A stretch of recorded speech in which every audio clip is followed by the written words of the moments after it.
यह वीडियो जरा गौर से सुनिएगा।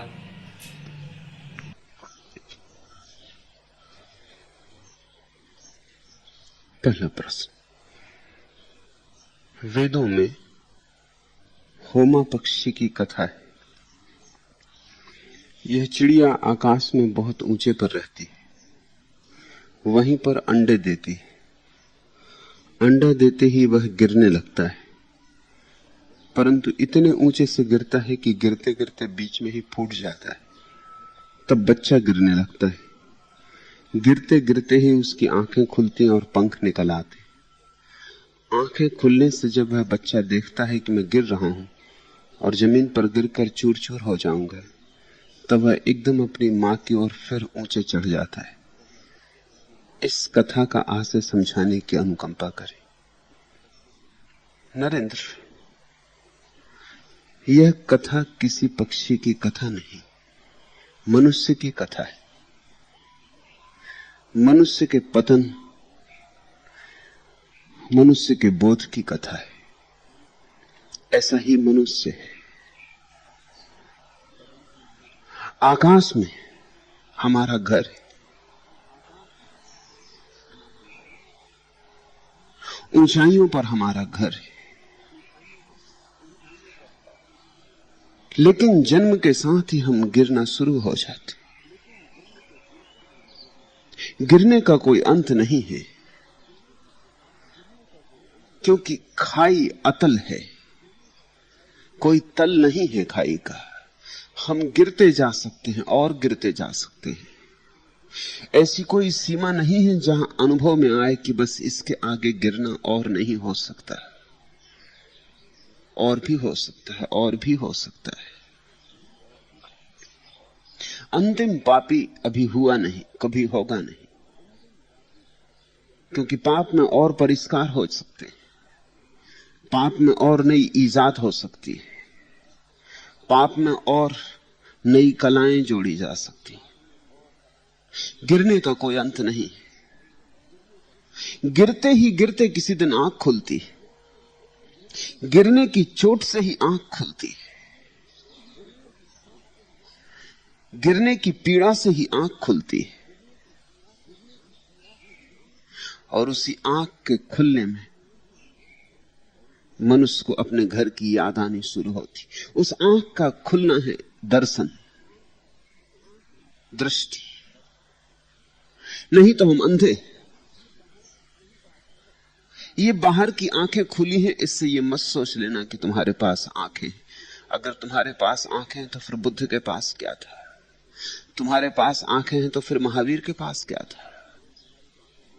तुम्हारे पास आंखें हैं तो फिर जिनको हमने दृष्टा कहा उनके पास क्या था? नहीं, तुम्हारे पास आंख नहीं है, तुम्हारे पास सिर्फ आंख की भ्रांति है। हमारी आंखें वैसी ही हैं जैसे तुमने मोर के पंख पे बनी आंखें देखी, उनसे दिखाई कुछ नहीं पड़ता, आंखें भर हैं। हमारी आंखें मोर पंखी, चित्रित है, दिखता कुछ नहीं है, सूझता कुछ नहीं, बूझता कुछ नहीं। टटोल टटोल के गिरते उठते हम चलते रहते हैं। आंख तो तब है जब तुम्हें अपने घर की याद आ जाए। आंख तो तब है जब तुम्हें ऊंचाई का स्मरण आ जाए। तुम कहां से आए हो, किस स्रोत से आए हो, जब उसकी प्रतीति सघन हो जाए तो समझना कि आंख खुली। और उसी क्षण क्रांति शुरू हो जाती। उसी क्षण अनुलोम समाप्त हुआ, विलोम प्रारंभ हुआ। उसी क्षण अदम क्राइस्ट बन जाता है। उसी क्षण हम परमात्मा से दूर जाने की बजाय उसके पास आने शुरू हो जाते। और पंख हमारे पास हैं, आंख हमारे पास नहीं है। आंख हो तो हम पंखों का सम्यक उपयोग कर लें। शक्ति हमारे पास है, दृष्टि हमारे पास नहीं है। इसलिए हमारी शक्ति आत्मघाती हो जाती। हम अपनी ही तलवार से अपने को ही छिन्न भिन्न कर लेते। किसी और ने तुम्हें थोड़ी काटा है, किसी और ने तुम्हें खंडित थोड़ी किया है। तुमने ही अपने को खंडित किया है, तुमने ही अपने को काटा है। कोई और तुम्हें नहीं मार रहा है, तुम ही अपने को मार रहे हो। महावीर ने कहा है मनुष्य ही अपना मित्र और मनुष्य ही अपना शत्रु है। शत्रु तब तक जब तक आंख नहीं, तब तक हाथ में आई हुई ऊर्जा भी आत्मघाती सिद्ध होती है, और मित्र उस दिन से जिस दिन आंख खुली। आंख बंद और आंख खुलने के बीच जो घटना है उसको मैं संन्यास कह रहा हूं। आंख खुले इसकी आकांक्षा संन्यास है, आंख बंद है इसकी प्रतीति होने लगे तो आंख खुल जाए इसकी आकांक्षा भी पैदा होने लगती। यहां पूरी चेष्टा यही है कि तुम्हें यह स्मरण आ जाए कि तुम्हारे पास आंख अभी है नहीं। तुम्हें स्मरण आ जाए कि तुम्हारा जो ज्ञान है थोथा है, झूठा है। तुम्हें यह स्मरण आ जाए कि जिसे तुमने जीवन समझा है वो सपने से ज्यादा नहीं, और इससे तुम कुछ निकाल ना पाओगे। जैसे कोई रेस से तेल निकालने की कोशिश कर रहा है, ऐसे ही जीवन में हारोगे, विषाद में मरोगे। ये आशाएं जो तुमने संजो रखी हैं कोई भी काम आने वाली नहीं, क्योंकि इन आशाओं का अस्तित्व से कोई सामंजस्य नहीं है। ये तुम्हारे निजी सपने हैं, ये सपने पूरे नहीं हो सकते। अस्तित्व का सहयोग मिले तो ही कोई चीज पूरी हो सकती है, और अस्तित्व का सहयोग तभी मिलता है जब तुम्हारा अहंकार मरता है, अहंकार गिराता है, निरअहंकार उठाता है। अहंकार अंधापन है, निरअहंकार आंख है। ये होमा पक्षी की कथा मनुष्य की अंतर कथा है, अंतर व्यथा भी। और इसे तुम ठीक से समझ लो तो मनुष्य का पूरा यात्रा पथ समझ में आ जाए। फिर से सुनो, यह होमा बहुत ऊंचे आकाश में रहता है, ये तो प्रतीक है। हम ऊंचाई से आते।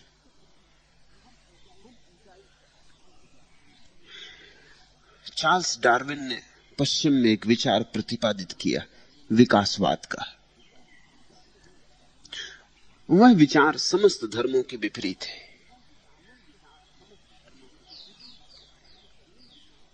विकासवाद का अर्थ होता है हम नीचाई से ऊपर की तरफ आ रहे हैं, पतन नहीं हो रहा, विकास हो रहा है। समस्त बुद्धों ने इससे भिन्न बात कही है। उन्होंने कहा मनुष्य का पतन हुआ, हम ऊंचाई से नीचाई की तरफ आ रहे हैं। बुद्धों ने कहा कि हम परमात्मा से नीचे गिरे, यह हमारा पतन। डार्विन ने कहा हम बंदरों से ऊपर उठे, यह हमारा विकास है। बुद्धों ने कहा परमात्मा हमारा पिता है, और चार्ल्स डार्विन कहता बंदर हमारे पिता है। चार्ल्स डार्विन की बात के पीछे भी थोड़ा बल है, नहीं तो जीतती नहीं बात। ऊपर से देखने में ऐसा ही लगता है कि डार्विन ही ठीक है, विकास हो रहा है। देखो बैलगाड़ी की जगह हवाई जहाज, तो विकास हो गया। यह जीवन को एक तरह से देखने का ढंग हुआ। तलवार की जगह एटम बम, यह विकास हो गया। लेकिन बुद्धों से पूछो, बुद्ध कहते हैं तलवार जिसने खोजी थी और जिसने एटम बम खोजा है, इनमें विकास नहीं हुआ, पतन हो गया। क्योंकि तलवार छोटी मोटी हिंसा की खबर देती थी, एटम बम विराट हिंसा की खबर देता है। जिन्होंने तलवार से काम चला लिया था वो बहुत बड़े हिंसक नहीं थे। हमारा तो एटम बम से भी काम नहीं चलता है, तो हाइड्रोजन बम, और अब और आगे बात चल रही कि हम और भी नए बम खोज लें। हमारी चेष्टा यह है कि एक ही बम सारी पृथ्वी को डुबाने में समर्थ हो जाए। यह विकास है। एक तरफ से देखो तो विकास है। तलवार से एटम बम बड़ा विकास मालूम होता है। तलवार एक आध को मार सकती थी, एटम बम लाखों को मार सकता है, हाइड्रोजन बम करोड़ों को मार सकता है। मारने की कला में बड़ा विकास हो गया। लेकिन मारने वाला आदमी विकसित हुआ। हिंसा विकास है, हिंसा तो पतन है। आदमी और विकृत हो गया। जिंदगी को देखने के ढंग पर सब निर्भर करता है, तुम कैसे देखते हो। आज लोग ज्यादा पढ़े लिखे हैं निश्चित। आज से 10,000 साल पहले गैर पढ़े लिखे लोग थे। कोई लिखना नहीं जानता था, कोई पढ़ना नहीं जानता था। इस हिसाब से देखो तो आज का आदमी विकसित है, किताब पढ़ लेता है, अखबार पढ़ लेता है। लेकिन 10,000 साल पहले जो आदमी था वो ज्यादा शांत था, ज्यादा आनंदित था, ज्यादा प्रफुल्लित था। उसके जीवन में एक राग था, एक छंद था। वो सब छंद खो गया। उस छंद को देखो तो पतन हो गया है। अखबार की कतरनें बढ़ती चली गई, छंद खोता चला गया है। पढ़ाई लिखाई हो गई बहुत, मस्तिष्क में बहुत सी सूचनाएं संग्रहित हो गई और हृदय बिल्कुल सिकुड़ गया है। अगर मस्तिष्क को देखो तो मात्रा बढ़ी है, मात्रा का विकास हुआ है। लेकिन अगर हृदय को देखो तो गुण गिरा है, गुण का पतन हुआ है। मूल्यवान क्या है, गुण या मात्रा, क्वांटिटी या क्वालिटी? अगर आदमी को देखो तो कभी झोपड़े में रहता था, फिर अच्छे मकानों में रहा, अब महलों में रह रहा है।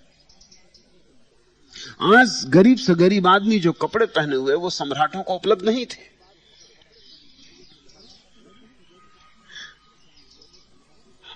अशोक और अकबर के पास तुम जैसे अच्छे कपड़े नहीं थे, बिजली का पंखा नहीं था, न रेडियो था, न टेलीविजन था। आज गरीब से गरीब आदमी भी एक अर्थ में अशोक और अकबर से ज्यादा आगे है, विकसित है। चीजें बढ़ गई, आदमी के पास परिग्रह का विस्तार बढ़ गया। लेकिन परिग्रह के विस्तार को बढ़ाने वाला आदमी विकसित आदमी है, यह सवाल है। क्योंकि जितना परिग्रह बढ़ता उतनी चिंता बढ़ती, उतनी अशांति बढ़ती, उतनी बेचैनी बढ़ती, उतनी विक्षिप्तता बढ़ती। चीजों की गिनती कर रहे हो तो विकास मालूम होता है, लेकिन चीजों का विकास क्या आदमी का विकास है?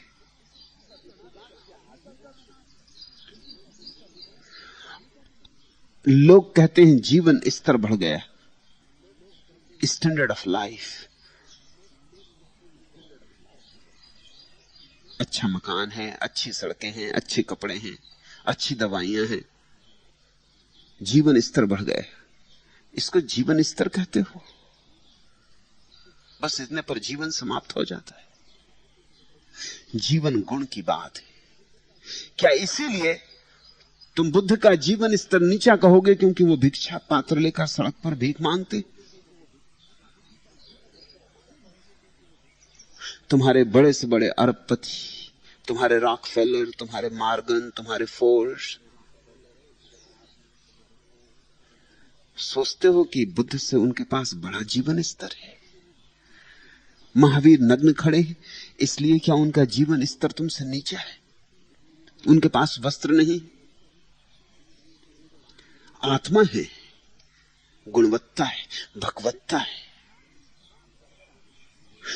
डार्विन की बात अगर हम केवल मात्रा को सोचें तो ठीक मालूम होती, अगर भीतर के गुणों को सोचें तो ठीक नहीं मालूम होती। यह होमा की कथा मनुष्य की चेतना के निरंतर पतन की कथा है। इसलिए इस देश में हमने जो विभाजन किया है, वो देखते हो 4 कालों में समय को बांटा है। पहला काल सतयुग, फिर द्वापर, फिर त्रेता, फिर कली। श्रेष्ठतम युग पहले, फिर प्रतिक्षण पतन होता जाता है, फिर एक एक टांग टूटती जाती है, आदमी अपंग होकर गिर पड़ता है कली में, दोनों हाथ दोनों पैर सब टूट गए।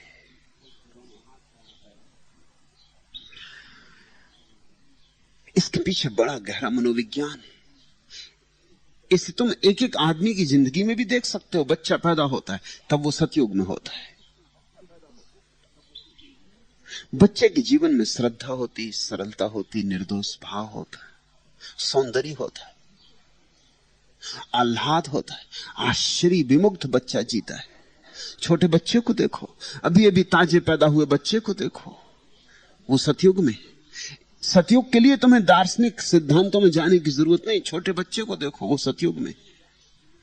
फिर धीरे धीरे पतन शुरू होता है, अहंकार पैदा होगा,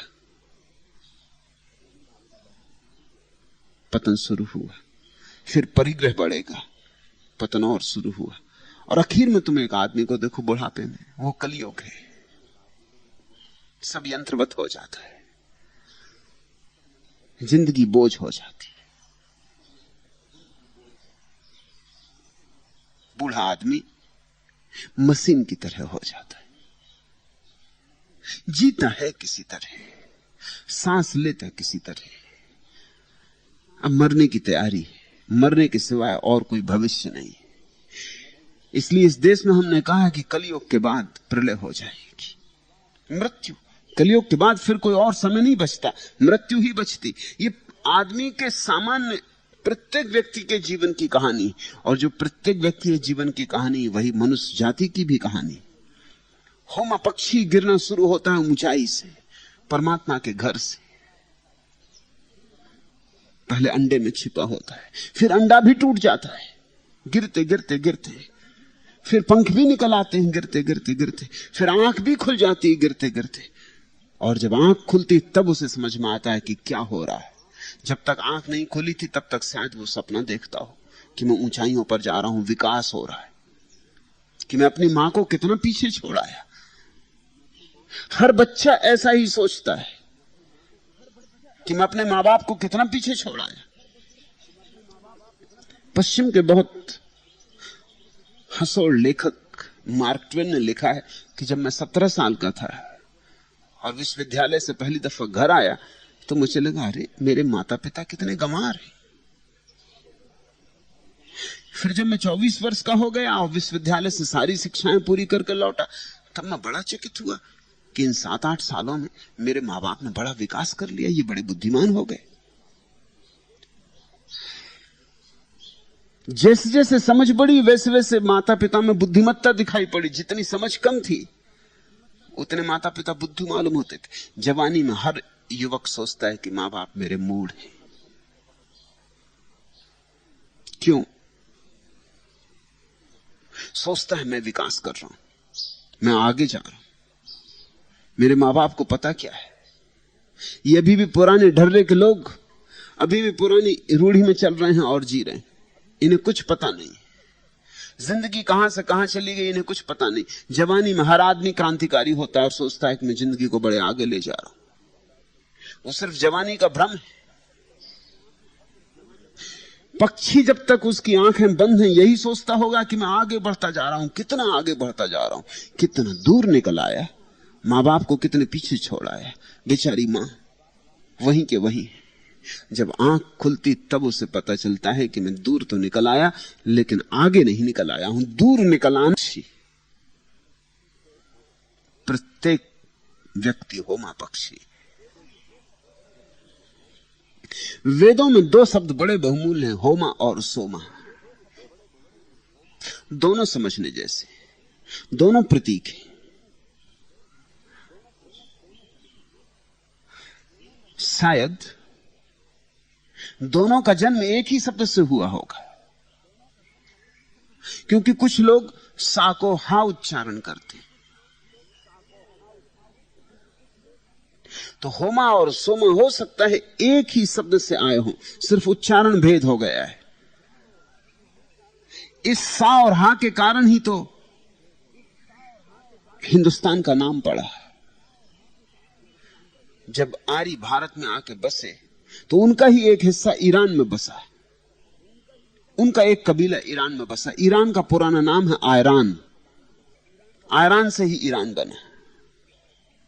आर्यों का एक कबीला ईरान में बस गया और एक कबीला भारत में आके बसा। भारत का पुराना नाम है आर्यावर्त और ईरान का पुराना नाम है आयरान।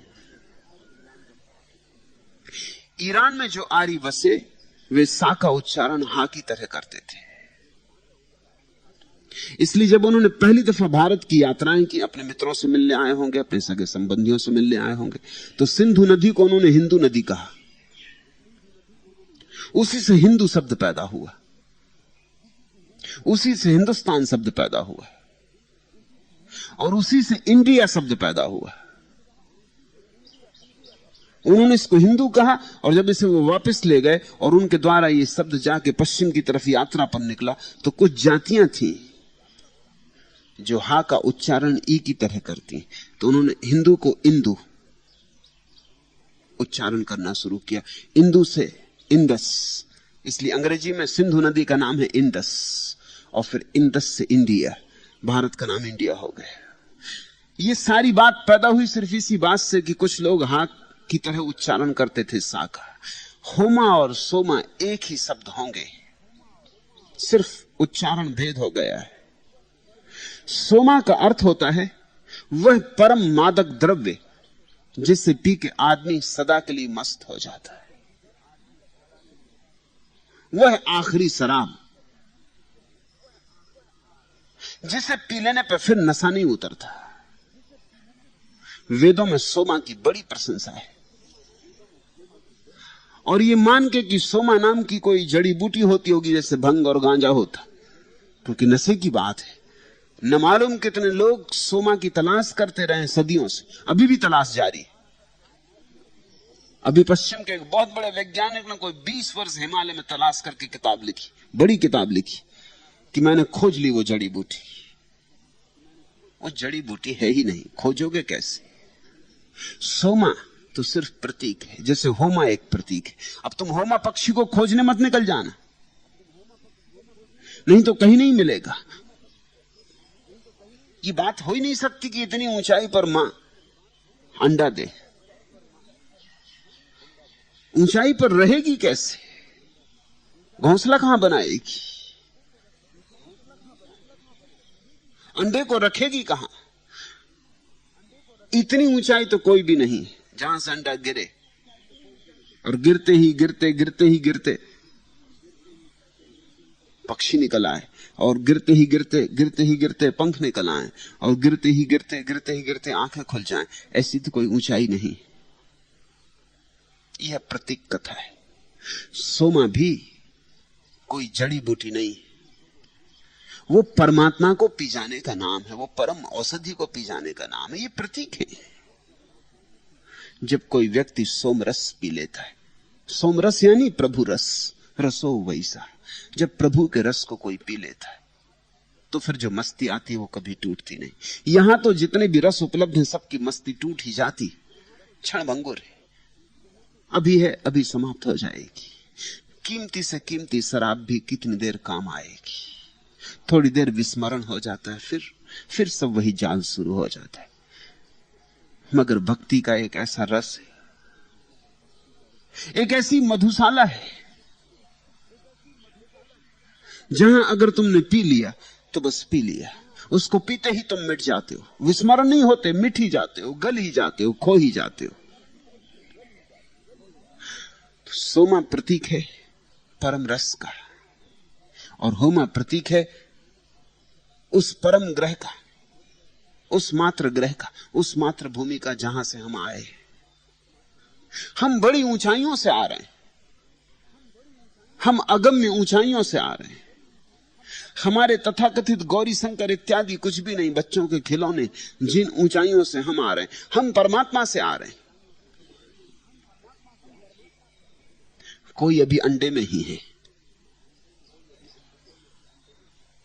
जो अंडे में ही है उसे धर्म शब्द अर्थहीन मालूम होता है। उसे हैरानी होती, लोग जब धर्म चर्चा के लिए जाते या सत्संग के लिए जाते, वो कहते क्या करते हो? मैं सिनेमा जा रहा हूं, चलो वहां कुछ रस है, कुछ आनंद, तुम जाते कहां हो? धर्म में रखा क्या है? अभी वो अंडे में, जो अंडे में है उसे अंडे के बाहर क्या है ये पता नहीं हो सकता। अभी वो कहता धन कमाओ,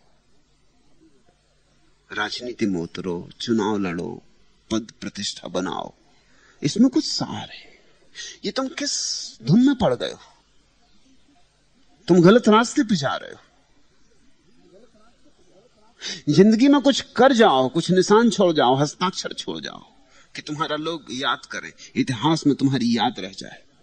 ये धर्म इत्यादि में लग के तो तुम खो जाओगे। और इत्यादि धर्म इत्यादि सब झूठ है। मार्क्स ने कहा है कि धर्म अफीम का नशा है। मार्क्स अंडे में ही रहा होगा। जो अंडे में है, अगर उससे तुम आकाश की बात करोगे, चांतारों की बात करोगे, वो कहेगा पागल हो तुम, सपने देख रहे हो, तुम कोई नशे में हो। कहां का आकाश? मुझे तो कुछ दिखाई नहीं पड़ता। जो मुझे नहीं दिखाई पड़ता वो हो कैसे सकता है? इस दुनिया में अधिक लोग अंडे में। अभी अंडा भी नहीं टूटा, वो गिरते ही जा रहे हैं, वो गिरते ही जा रहे हैं। कुछ लोग अंडे में ही रह के मर जाते। अंडा भी तभी टूट सकता है जब तुम थोड़े पंख फड़फड़ाओ। तुम जरा भीतर से चोंच मारो। तुम अंडे से राजी मत हो जाओ। तुम अपनी सुरक्षा से राजी मत हो जाओ। तुम थोड़े से अभियान करो, थोड़ी खोजबीन करो, थोड़ी जिज्ञासा करो, अथवा तो भक्ति जिज्ञासा। अंडा टूटेगा, मगर तुम कुछ भीतर से करोगे तो टूटेगा। बाहर तो कोई तोड़ नहीं सकता। बाहर से यह अंडा तोड़ा नहीं जा सकता। इसकी कुंजी भीतर से ही तोड़ी जा सकती है। बाहर से तो कोई तोड़ेगा तो और कठिन हो जाता है, क्योंकि तुम भीतर से रक्षा करने लगते हो। तुम आत्मरक्षा में लग जाते हो। तुम भयभीत हो जाते हो। तुम ही साहस जुटाओगे तो अंडा टूटेगा। कुछ का अंडा टूट जाता है, मगर उनकी आंखें नहीं खुलती। फिर वो बंद आंखों से गिरना शुरू हो जाते। ऐसे लोग धर्म के संबंध में विचार तो करते हैं, लेकिन धर्म का आचरण नहीं करते।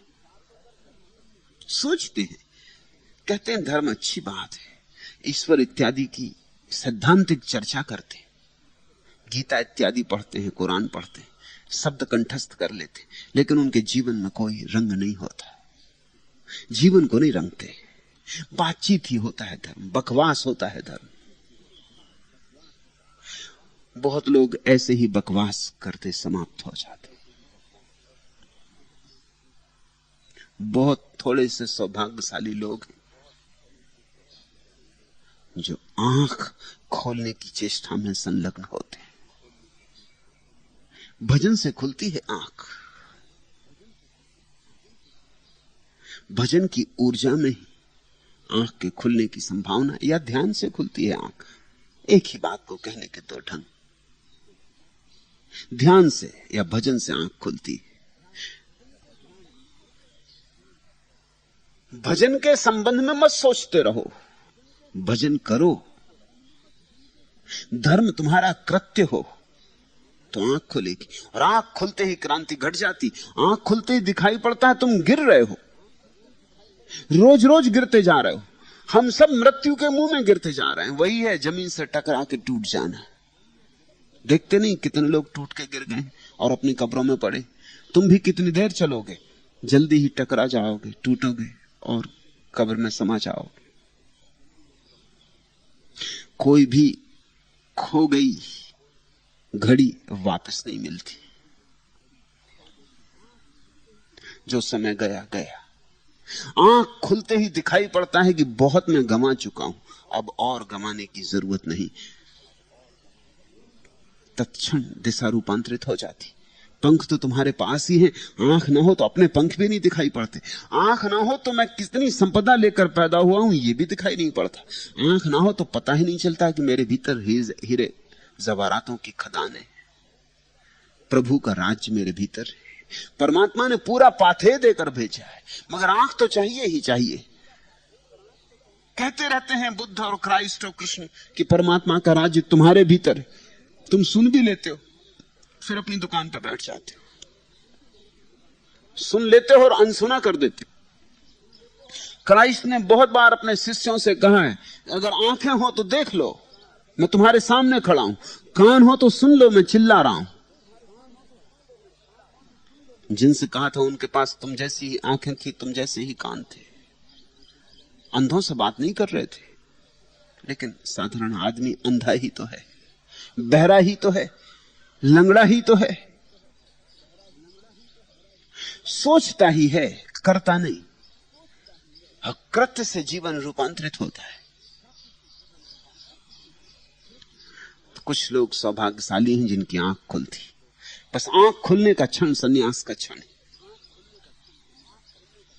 फिर उसके बाद रूपांतरण हो जाता है। विलोम शुरू हुआ, वापसी की यात्रा शुरू हुई। बेटा बाप की तरफ वापस लौटने लगा। जो अदम प्रभु के राज्य से निष्कासित हो गया था, वो फिर प्रभु की तलाश में चल पड़ा, अपने घर की खोज।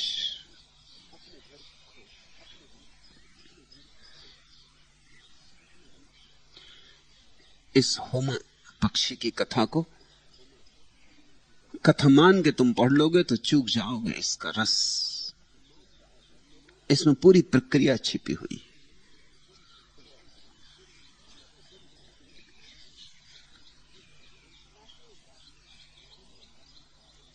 चंचला के बाहु का अभिसार बादल जानते हो, किंतु वज्राघात केवल प्राण मेरे पंख मेरे। कब किसी से भी कहा मैंने कि उसके रूप मधु की एक नन्ही बूंद से भी आंख अपनी सार आया। कब किसी से भी कहा मैंने कि उसके पंथरज का एक लघु कण भी उठाकर शीश पर मैंने चढ़ाया।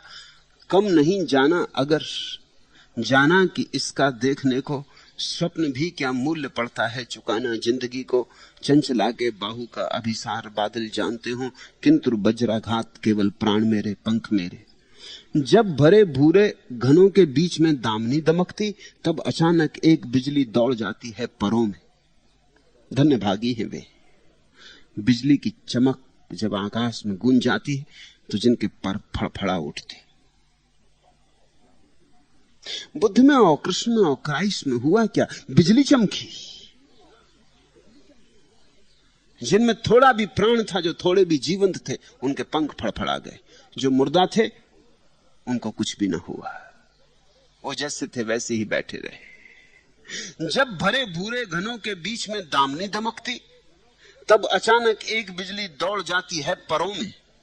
और जब नभ में गरजता इस तरह लगता कि कोई दुर्निवार पुकारता अधिकार आज्ञा के स्वरों में। पुकारे तुम गए हो बहुत बार, पुकारे तुम जा रहे हो, पुकारे तुम अभी भी जा रहे हो, मैं तुम्हें पुकार रहा हूं, लेकिन तुम सुकड़े बैठे हो। तुम अपना छोटा मोटा संसार बना लिए हो, तुम उसी संसार में जकड़े बैठे हो। तुमने दो कौड़ी की चीजें इकट्ठी कर ली, उनको संपदा मान ली, वहीं अटके हो और गिर रहे हो रोज, और गिर रहे हो हर पल, और जल्दी ही टकराओगे भूमि से और चूर चूर हो जाओगे। और जब नभः गरजता इस तरह लगता कि कोई दुर्निवार पुकारता अधिकार आज्ञा के स्वरों में। कब धरा छूटी हवा में, कब उठा पैठा गगन में, दस गया कितना किधर को कुछ नहीं मालूम होता। मैं स्वयं खिंचता कि मुझको खींचता आकाश, इससे सर्वथा अनजान बेकल प्राण मेरे पंख मेरे। चंचला के बाहु का अभिसार बादल जानते हो, किंतु वज्राघात केवल प्राण मेरे पंख मेरे। सुनते हो? और जब नभ में गरजता इस तरह लगता कि कोई दुर्निवार पुकारता अधिकार आज्ञा के स्वरों में। जब भी सत्य उतरता है तो दुर्निवार आज्ञा के स्वरों में उतरता है। बुद्धों के वचन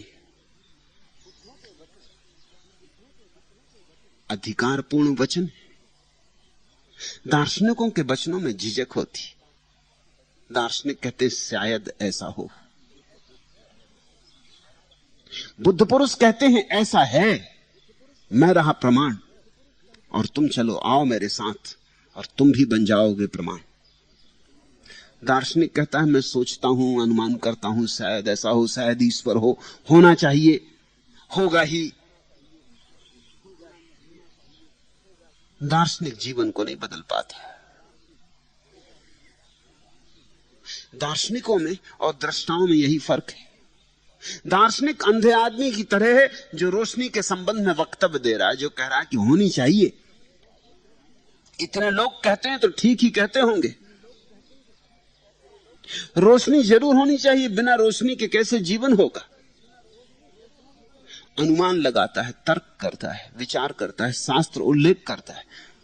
दृष्टा में क्या फर्क है? जिसने रोशनी देखी, बुद्ध पुरुष, और उनके वक्तव्य अधिकार के वक्तव्य होते, वहां झिझक नहीं होती, वहां जैसा है उसको वैसा ही कहा जाता है। जब भरे भूरे घनों के बीच में दामनी दमकती, तब अचानक एक बिजली दौड़ जाती है परों में, और जब नभे गरजता, इस तरह लगता कि कोई दुर्निवार पुकारता। अधिकार आज्ञा के स्वरों में, कब धरा छूटी, हवा में कब उठा, बैठा गगन में, धस गया कितना किधर को, कुछ नहीं मालूम होता। और तब जिनके पास थोड़ा भी साहस है, थोड़ी भी आत्मा है, जिनके भीतर सब मर ही नहीं गया है, सब सड़ ही नहीं गया है, वे उठ चल पड़ते, वे पंख फैला देते, वे अज्ञात की यात्रा पर निकल जाते। कब धरा छूटी, हवा में कब उठा, बैठा गगन में, धस गया कितना किधर को, कुछ नहीं मालूम होता। एक दुर्निवार आकांक्षा का जन्म होता है, एक अभीप्सा पैदा होती जिस पे सब दांव लगा देने का मन हो जाता है। मैं स्वयं खींचता कि मुझको खींचता आकाश, और तब यह भी पता नहीं चलता कि मैं खींच रहा हूं आकाश की तरफ कि आकाश मुझे खींच रहा है। इतनी तल्लीनता होती है उस खिंचाव में, इतना एकात्म होता है कि तय करना मुश्किल हो जाता है। जो मेरे पास आके सच में ही सन्यास की यात्रा पर निकल गए, उनको तय करना निश्चित ही मुश्किल है कि उन्होंने सन्यास लिया है या मैंने उन्हें सन्यास दिया है। कब धरा छूटी, हवा में कब उठा, बैठा गगन में, धस गया कितना किधर को, कुछ नहीं मालूम होता। मैं स्वयं खींचता कि मुझको खींचता आकाश, इससे सर्वथा अनजान बेकल प्राण मेरे, पंख मेरे। इसका कुछ पता नहीं चलता, मगर यात्रा शुरू हो जाती। यहां ऐसे लोग हैं जिनको सब पता है और यात्रा नहीं करते, और यहां ऐसे लोग हैं जिन्हें कुछ पता नहीं और यात्रा कर लेते। जो यात्रा कर लेंगे वे ही वस्तुतः जानेंगे। जो अपनी सड़ी गली सूचनाओं को, उधार और बासी सूचनाओं को लिए बैठे रहेंगे, वे कितना ही बड़ा पांडित्य इकट्ठा कर लें, उनका पांडित्य उनके अज्ञान को छिपाने के अतिरिक्त और कुछ भी नहीं। मैं स्वयं खींचता कि मुझको खींचता आकाश, इससे सर्वथा अनजान बेकल प्राण मेरे, पंख मेरे।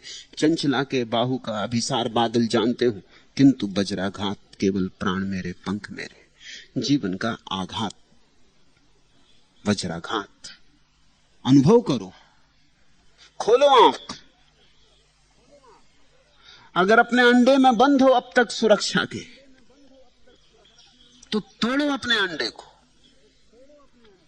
खोलो आंख, देखो अपने पंख। तुम्हारा पंख ही आकाश का प्रमाण। पंख है तो आकाश जरूर होगा, और पंख है तो ऊंचाइयां जरूर होंगी। नहीं तो पंख होते किस लिए? पंख होते कैसे? इस जगत में कुछ भी अकारण नहीं है। तुम्हारे भीतर अगर ईश्वर को खोजने की आकांक्षा है तो ईश्वर होना ही चाहिए, नहीं तो आकांक्षा ना होती। पंख ही ना होते अगर आकाश ना होता। कैसे पंख होते? किस लिए पंख होते? कहां से पंख होते? उनका प्रयोजन क्या होता? निष्प्रयोजन तो कुछ भी नहीं।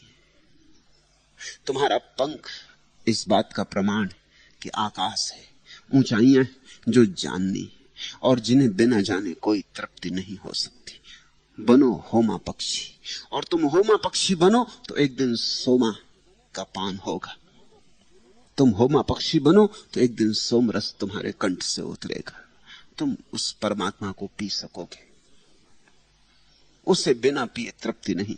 इस जगत का जल कितना ही पियो फिर प्यास लगाती। उस जगत का एक बूंद भी कंठ से उतर जाए तो प्यास सदा को समाप्त हो जाती।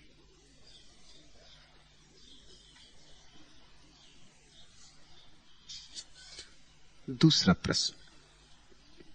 भंते 7 जुलाई 1977 को दिन की दोपहरी में पहली बार पता लगा कि बिना आंखों के भी देखा जा सकता है। आंखें बंद थी, होश में था, पूरी विश्रांति में था। देखा कि एकाएक अद्भुत प्रकाश ही प्रकाश है चारों ओर, और उस प्रकाश में पीठ के पीछे की चीजें भी दिखाई दे रही थी। उस समय ना ही मैंने कोई तर्क उठाया कि यह क्या हो रहा है, जो हो रहा था उसका मैं सिर्फ साक्षी था। क्या कैवल्य में साक्षी भी प्रकाश के साथ समाहित हो जाता है? पूछा है शुभकरण पुंगलिया ने। शुभ हुआ, शुभकरण सत्य हुआ। और ये जो भाव, ये जो प्रश्न मन में उठा कि क्या कैवल्य में साक्षी भी प्रकाश के साथ समाहित हो जाता है, यह बहुमूल्य है। उस अंतिम घड़ी में द्वैत नहीं रह जाता। कौन साक्षी, किसका साक्षी? उस अंतिम घड़ी में भक्त और भगवान नहीं रह जाता। कौन भक्त, कौन भगवान, कौन दृश्य, कौन दृष्टा? वहां एक ही बचता है। न दृश्य रह जाता, न दृष्टा रह जाता, सिर्फ दर्शन रह जाता है। न ज्ञाता रह जाता, न ज्ञेय रह जाता, सिर्फ ज्ञान ऊर्जा रह जाती। प्रकाश मात्र ही रह जाता है, साक्षी नहीं बचता। जब तक साक्षी है तब तक कितना ही गहरा अनुभव हो, अंतिम अनुभव नहीं हुआ। जब तक तुम देखने वाले मौजूद हो तब तक तुम जो देख रहे हो वो तुमसे अलग है, तुमसे भिन्न है, वो आत्म अनुभव नहीं। तुम दृष्टा हो और तुम्हारे पास कोई चीज घट रही, फिर वो कितनी ही सूक्ष्म हो। एक मोमबत्ती जल रही तुम्हारे कमरे में, उसकी रोशनी तुम देख रहे हो, ये साधारण स्थूल रोशनी है। फिर तुम्हारे भीतर कोई दिया जल उठा, बिन बाती बिन तेल, न तेल है ना बाती है, लेकिन दिया जल उठा। लेकिन तुम देखने वाले अभी भी हो, तो बहुत भेद नहीं। पहला दिया स्थूल था, दूसरा दिया सूक्ष्म है। पहला दिया शरीर के बाहर था, दूसरा दिया शरीर के भीतर है। लेकिन अभी भी तुम इससे अलग खड़े हो, क्योंकि तुम दृष्टा हो। तुम देख रहे हो कि रोशनी है, रोशनी दिखाई पड़ रही है। स्मरण रखना, आध्यात्मिक अनुभव जैसा होता ही नहीं। इसलिए सभी अनुभव या तो शारीरिक होते हैं या मानसिक होते हैं। ये बहुत गहरा मानसिक अनुभव हुआ, प्यारा अनुभव हुआ, मगर उस पर रुक नहीं जाना है। पहुंचना तो वहां है जहां अनुभव और अनुभोक्ता एक हो जाए, जहां दृश्य और दृष्टा एक हो जाए। उस आखिरी घड़ी को ही कैवल्य कहा है। कैवल्य का अर्थ ही यही होता है, केवल एक बचा, केवल बचा। प्यारा शब्द है जैनों का कैवल्य, वो एक की ही सूचना देता है। मात्र एक बचा, शुद्ध एक बचा।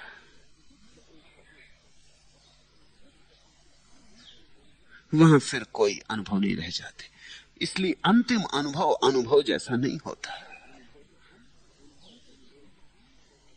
और बिना आंखों के देखा जा सकता है, क्योंकि आंखों से देखा ही क्या है। आंखों से किसने कब क्या देखा है? ये चमड़े की आंखें देखने की भ्रांति भर देती हैं। इनसे काम चल जाता बाहर के जगत में। तुम एक दूसरे से टकराते नहीं हो, रास्ते से गुजर के अपने घर आ जाते हो, दीवार से नहीं निकलते, दरवाजे से निकल जाते हो। ऐसा इनका उपयोग है। लेकिन और क्या दिखाई पड़ता है? ऊपर की टकराहट बच जाती, भीतर की टकराहट तो नहीं बचती इन आंखों से। ऊपर से तुम देख के निकल जाते हो, भाई यहां एक आदमी खड़ा है, इससे बच के निकल जाएं। लेकिन भीतर तो आदमी आदमी में टकराहट चलती, महत्वाकांक्षा गला घोंट टकराहट चलती, पत्नी पति से, बाप बेटे से, भाई भाई से टकराहट चल रही। भीतर की आंख आती तो ये टकराहट भी चली जाती, टकराहट ही नहीं बचती। कोई वैमनस्य नहीं बचता, कोई वैर नहीं बचता, प्रेम ही प्रेम शेष रह जाता। और अभी इस आंख से तुम्हें दूसरे तो थोड़े बहुत दिखाई पड़ जाते हैं, थोड़े बहुत ही, क्योंकि उनका भी वास्तविक अंग दिखाई नहीं पड़ता। तुम्हें जब कोई आदमी दिखाई पड़ता है तो उसकी देह ही दिखाई पड़ती, उसकी आत्मा दिखाई नहीं पड़ती। वही उसका असली अंग है। देह तो ऊपर की खोल है। जैसे किसी ने किताब का कवर पर देखा हो, किताब के भीतर क्या है वो कुछ दिखाई नहीं पड़ता, और असली चीज तो किताब के भीतर है, कवर में तो नहीं। कवर कैसा ही प्यारा हो तो भी असली चीज तो किताब के भीतर है, विषय वस्तु तो भीतर है। देह तो केवल ढक्कन है, आवरण है, आत्मा तो भीतर है, वह तो इन आंखों से दिखाई नहीं पड़ती।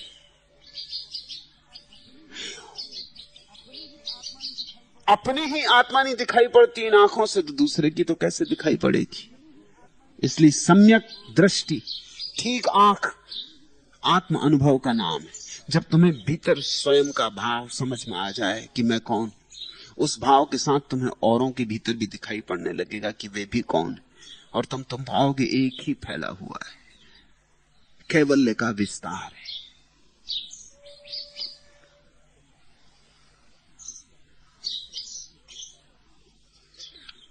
दूसरा प्रश्न पूछा है शुभकरण पुंगलिया ने ही। 15 वर्षों से आपके चरण स्पर्श करने की उत्कट इच्छा है, और अभी मैं आपके पास हूं। मैंने आपके चरण स्पर्श के लिए मां शीला से प्रार्थना भी की। मां शीला ने कहा कि भाव उठेगा तो भगवान से मिलवा दूंगी। हे भंते, मां शीला के मन में भाव उठा दीजिए ना, ताकि मेरा अंतराय कर्म टूटे और आपके चरणों में गिरकर समुद्घात चैतन्य का समस्त अस्तित्व में फैलाव कर सकूं।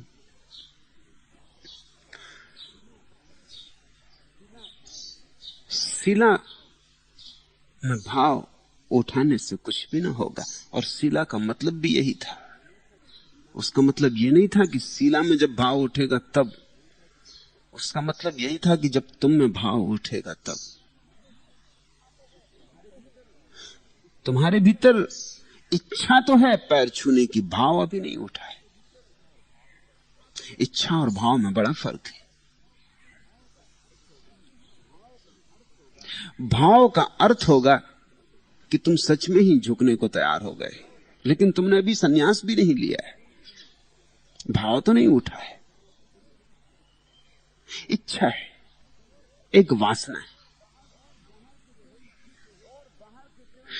और बाहर के चरण छू के होगा भी क्या?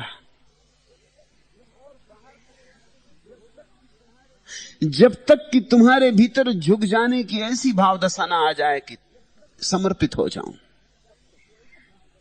तब तक असली समर्पण, असली झुकाव नहीं घटा। शीला का मतलब वही था। शीला बड़ी रहस्यवादी है।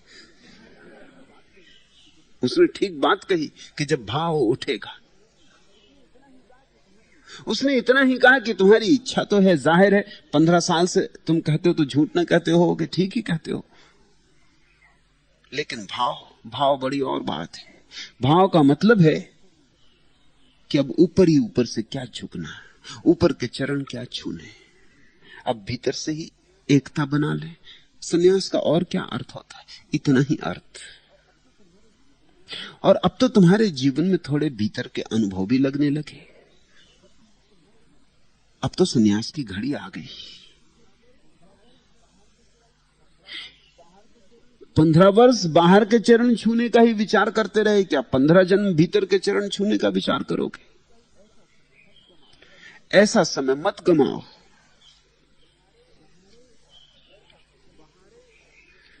बहारे जहां फजा जाकर चमन से फिर भी आती है, घटा काली बरसकर एक दफा फिर भी तो छाती है। सितारे दिन को बुझ जाते हैं फिर सबको चमकते हैं, फलक पर रात भर सोखी से हंस हंस कर दमकते। सफक की झील में खुर्शीद सबको डूब जाता है, दरे कसरे उफक से झांक कर फिर मुस्कुराते। अगर मुरझा गए हैं फूल और गुंचे तो क्या परवाह, खिजां के बाद यह फूल और गुंचे फिर भी महकेंगे। बहार आते ही टायर डालियों पे फिर भी चहकेंगे। अगर तारीख रात आती है ए हमदम तो आने दे, अगर जंगल की नदी खुश्क होती है तो हो जाए। कभी तो चांदनी रात आके यह जुल्मत मिटाएगी, यह नदी की फिर सुरीले और सीरी गीत गाएगी। निशा गुजरी हुई घड़ियों का लेकिन फिर नहीं मिलता, कमल मुरझा के दिल का एक दफे फिर से नहीं खिलता। इतना ख्याल रखो, सब लौट आता है।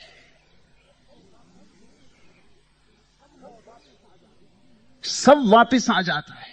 निशान गुजरी हुई घड़ियों का लेकिन फिर नहीं मिलता, लेकिन जो समय बीत गया फिर उसका निशान भी नहीं मिलता। तुम यहां हो, तुम इतने से ही राजी हो जाओगे कि मेरे चरण छू के चले जाओ। इतने से हल हो जाएगा। इतने से हल होता है तो शीला को मैं कह देता हूं कि शुभकरण को आज भेज देना। इतने से क्या होगा? और जब मैं तुम्हें सब देने को राजी हूं तब तुम इतना सा लेने को क्यों? मैं कृपण देने में नहीं हूं, तुम लेने में कृपण हो रहे हो। हद हो गई कंजूसी की भी। निशान गुजरी हुई घड़ियों का लेकिन फिर नहीं मिलता। कल की कौन जाने? मैं हूं, तुम न हो, तुम हो, मैं न हो, हम दोनों हों और फिर मिलना न हो सके। चीन की एक बड़ी पुरानी कथा है। एक वजीर को सम्राट ने फांसी की सजा दे दी। नाराज हो गया था, कुछ बात ऐसी हो गई। ऐसे वजीर से प्रेम भी बहुत था, लेकिन राजा तो राजा थे। जरा सी बात हो गई और इतना नाराज हो गया कि नाराजगी में कह दिया कि फांसी लगा दो, 7 दिन बाद फांसी लग जाए। लेकिन नियम था उस राज्य का कि फांसी के 1 दिन पहले सम्राट जिसको भी फांसी होती थी उससे मिलने जाता था। फिर ये तो उसका वजीर था, तो वो गया मिलने। वजीर बहादुर आदमी था, अनेक युद्धों में लड़ा था, छाती पे बड़े घाव थे उसके, कभी उसकी आंख में आंसू नहीं देखा गया था। राजा को देखते ही उसकी आंख से आंसू झरझर गिरने लगे। राजा ने कहा, आश्चर्य, क्या तुम मृत्यु से डर गए हो? मैं तुम्हें जन्म भर से जानता हूं। तुम जैसा हिम्मतवर आदमी इस राज्य में दूसरा नहीं। तुम्हें मैंने कभी रोते नहीं देखा। तुम रो क्यों रहे हो? बात क्या है? तुम कहो मुझसे, बात क्या है? उसने कहा, कुछ भी बात नहीं, अब कहने से कुछ सार नहीं। अब जो हो गया हो गया, लेकिन मैं मौत के कारण नहीं रो रहा हूं, मैं तुम्हारे घोड़े के कारण रो रहा हूं। वो जो घोड़ा सम्राट चढ़ के आया है, बाहर बांध दिया है, सींचों से दिखाई पड़ रहा है। सम्राट ने कहा, घोड़े के कारण? घोड़े के कारण क्यों रोओगे तुम? पहली मत पूछो, मुझे बात सीधी सीधी कहो। वजीर ने कहा, आप नहीं मानते तो कह देता हूं। मैंने जिंदगी भर एक कला सीखी, बड़ी मेहनत से कला सीखी कि मैं घोड़े को आकाश में उड़ना सिखा सकता हूं। मगर एक खास जाति के घोड़े को ही वो उड़ना सिखाया जा सकता, और वो घोड़ा मुझे न मिला, सुना मिला। आज जबकि मरने का दिन आ गया, ये घोड़ा सामने खड़ा। आप जिस घोड़े पे बैठ के आए हैं, इसकी मैं तलाश में जिंदगी भर से था। इस जाति का घोड़ा उड़ना सीख सकता है। सम्राट को तो आकांक्षा जगी कि अगर घोड़ा उड़ना सीख जाए तो उन दिनों तो घोड़ा सबसे बड़ी ताकत थी, और अगर घोड़ा उड़ता हो तब तो कहना क्या। तो ये सम्राट का साम्राज्य सारे जगत में फैल जाएगा। उसने कहा, तू फिक्र मत कर, कितना समय लगेगा घोड़े को उड़ना सीखने में? वजीर ने कहा, 1 साल लगेगा। सम्राट ने कहा, तो 1 साल के लिए तुझे हम जेल से बाहर निकाल लेते। अगर घोड़ा उड़ना सीख गया तो आधा राज्य भी तुझे दूंगा और अपनी बेटी से विवाह भी कर दूंगा। और अगर घोड़ा उड़ना नहीं सीखा तो ठीक है, अभी सूली लगती, साल भर बाद लग जाएगी। वजीर तो उस घोड़े पे बैठ के अपने घर लौट आया। घर तो पत्नी रो रही थी, बच्चे रो रहे थे, मां रो रही थी, बाप रो रहा था कि आखिरी दिन आ गया और अभी तक कुछ आसार नहीं क्षमा के। बेटे को लौटा देख के बाप तो समझ ही नहीं सका। पत्नी तो एकदम दीवानी हो गई खुशी में। सबने घेर लिया कि कैसे बचे, क्या हुआ? वो हंसा और उसने कहा कि ऐसे बचा, ये घटना घटी। पत्नी और जोर से रोने लगी, मां और छाती पीटने लगी। उसने कहा, तुमने ये क्या किया? हमें सब पता है कि तुम्हें कुछ पता नहीं, तुम घोड़ा उड़ाना कुछ सिखा नहीं सकते हो घोड़े को। तुमने कब सीखा, कहां सीखा? इसकी तुमने कभी बात ही नहीं की। उस वजीर ने कहा, मैं कुछ जानता नहीं घोड़े उड़ने इत्यादि के संबंध में, ये तो कहानी गढ़ी। तो उन्होंने कहा हमें और मुसीबत में डाल दिया। ये 7 दिन हमारे इतने कष्ट से कटे, अब ये साल और कष्ट से कटेगा। इससे तो बेहतर था तुम मरी जाते। हमें लटका दिया फांसी पे साल भर के लिए। और अगर मांगा ही था तो कम से कम 10 साल तो मांगते। उस वजीर ने कहा पागल हो गए, 1 साल का क्या भरोसा। राजा मर सकता है, मैं मर सकता हूं, और कम से कम घोड़ा तो मर ही सकता है। 1 साल का भरोसा क्या है, कुछ भी हो सकता है, फिक्र ना करो। और आश्चर्य की बात यह है कि ऐसा हुआ कि तीनों ही मर गए। राजा भी मर गया, वजीर भी मर गया, घोड़ा भी मर गया। निशा गुजरी हुई घड़ियों का लेकिन फिर नहीं मिलता। तुम्हारे भीतर फूल खिलने शुरू हुए, अवसर मत चूको। झुकने की आकांक्षा है तो झुक ही जाओ, फिर झुके तो उठना क्या। सन्यास का इतना ही तो अर्थ है, झुके तो झुके, फिर उठना क्या। फिर लाख अड़चने हो, फिर लाख झंझटें आए, फिर लाख बदनामी हो, लाख लोग पागल समझे, तो शुभ करण को वही अड़चन होगी। कलकत्ता में रहते हैं, वहां लोग पागल समझेंगे। फिक्र क्या है, यही कलकत्ते के लोग कल परसों तुम्हें अर्थी सजा के मरघट पहुंचाएंगे। इनकी चिंता क्या है, इनके पागल समझने से हर्ज क्या है। शुभ करण जैन मालूम होते उनकी भाषा से,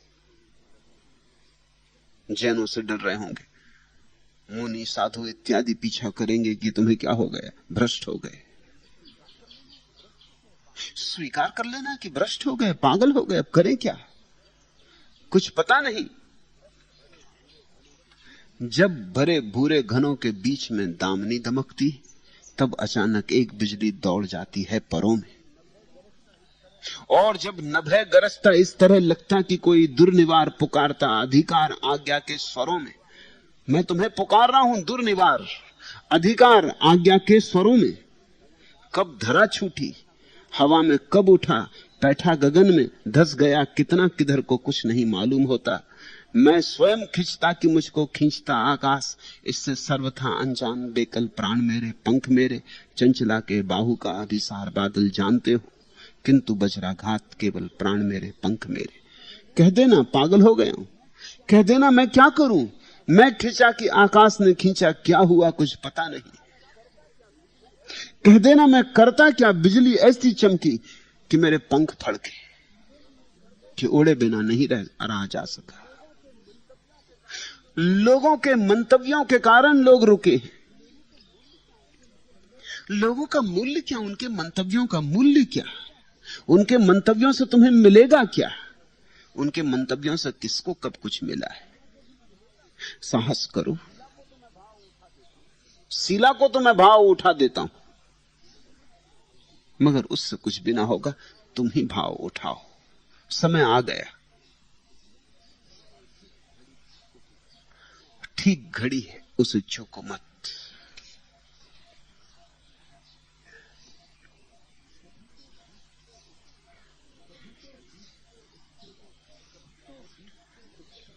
कभी तो बीच से उठेगा शर्म का पर्दा, कभी तो उनकी मेरी बेतकल्लुफी होगी। घड़ी आ गई, बेतकल्लुफी हो सकती मेरा निमंत्रण, पर्दा उठ सकता है, लेकिन पर्दा मैंने नहीं डाला है, न पर्दा शीला ने डाला है, पर्दा तुम ही डाले हो। तुम ही उठाओगे तो उठेगा। मैंने सुना है एक नाटककार के परिश्रम से लिखे गए अनेक नाटक मंच पर असफल हो गए। वह बहुत चिंतित रहने लगा। एक दिन उसने अपनी प्रेमिका से कहा कि मैं आत्महत्या की सोचता हूं, अब जीने में कुछ सार नहीं। मैंने जितने नाटक लिखे, जितने नाटक रचे, सब असफल हो गए। मेरी असफलता बड़ी गहरी है, मैं बिल्कुल विचलित हो गया हूं, मैं टूट गया हूं। उसकी प्रेमिका ने कहा आशा न छोड़ो, अब तुम नाटक लिखना बंद करो, हम तुम दोनों मंच पर नाटक खेलेंगे। कैसे? नाटककार ने पूछा। उसकी प्रेमिका ने कहा, पहले दृश्य में मैं गीत गाऊंगी, फिर पर्दा उठेगा। फिर नाटककार ने पूछा, दूसरे दृश्य में मैं नृत्य करूंगी। फिर नाटककार ने पूछा, उसने कहा फिर पर्दा उठेगा। और तीसरे दृश्य में तब नाटककार ने पूछा, तू ही दृश्य दिखा रही है और मैं क्या करूंगा? तो उसके प्रेयसी ने कहा, आप क्या समझते हैं, पर्दा अपने आप उठ जाएगा, तुम पर्दा उठाना।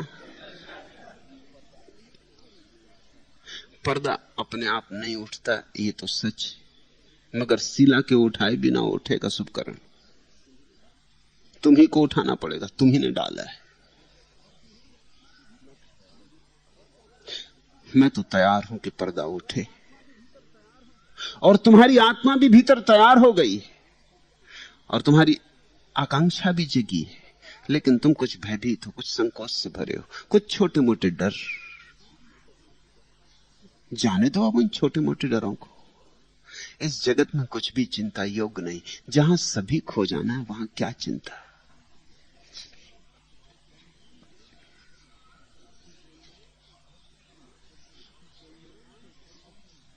तीसरा प्रश्न, हां, नाम तो धर चुकी मोहब्बत तेरी, बदनाम तो कर चुकी मोहब्बत तेरी।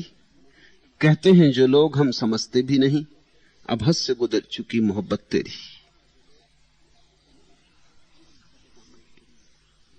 पूछा है स्वामी श्रीस भारती ने।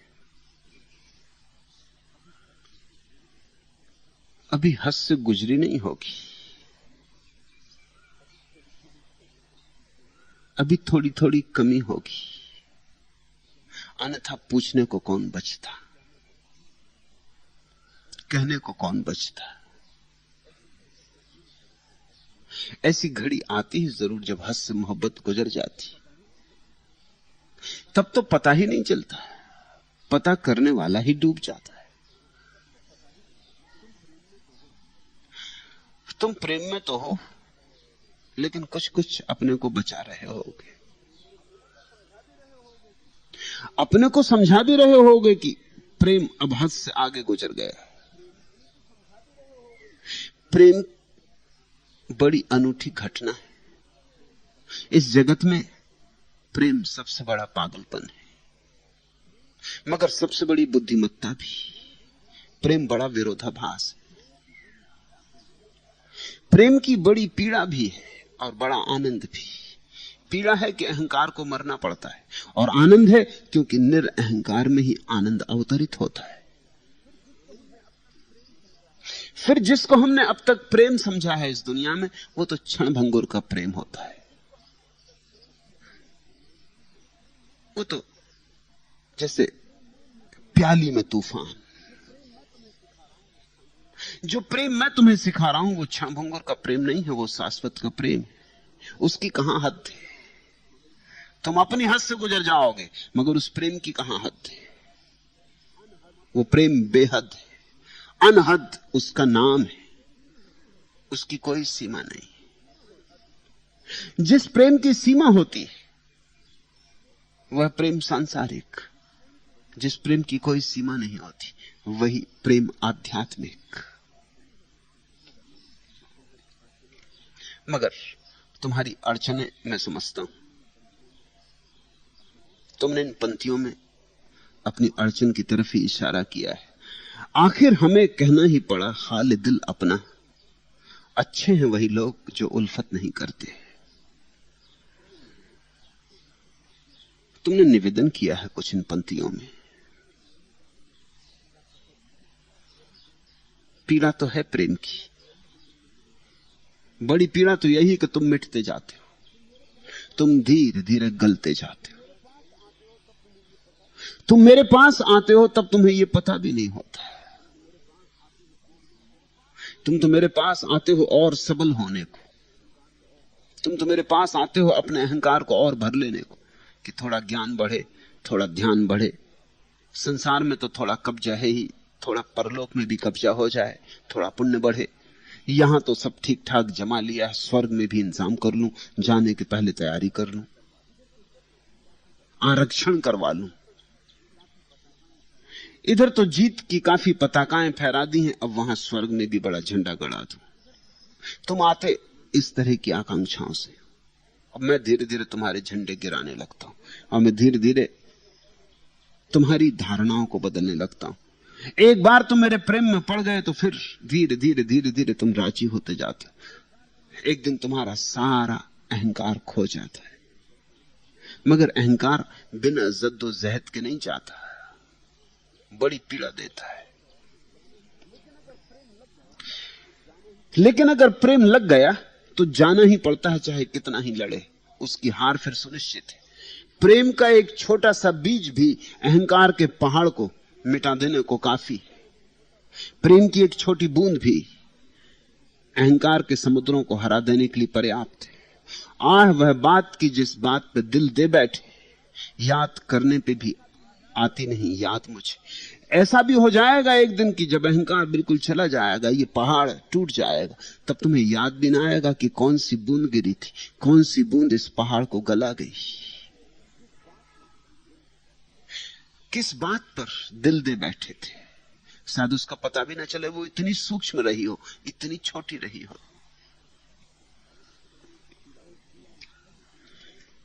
पीड़ा उठती होगी अहंकार के गलने से, और पीड़ा उठती होगी, लोग चारों तरफ तुम्हारे संबंध में न मालूम क्या क्या कहने लगे होंगे।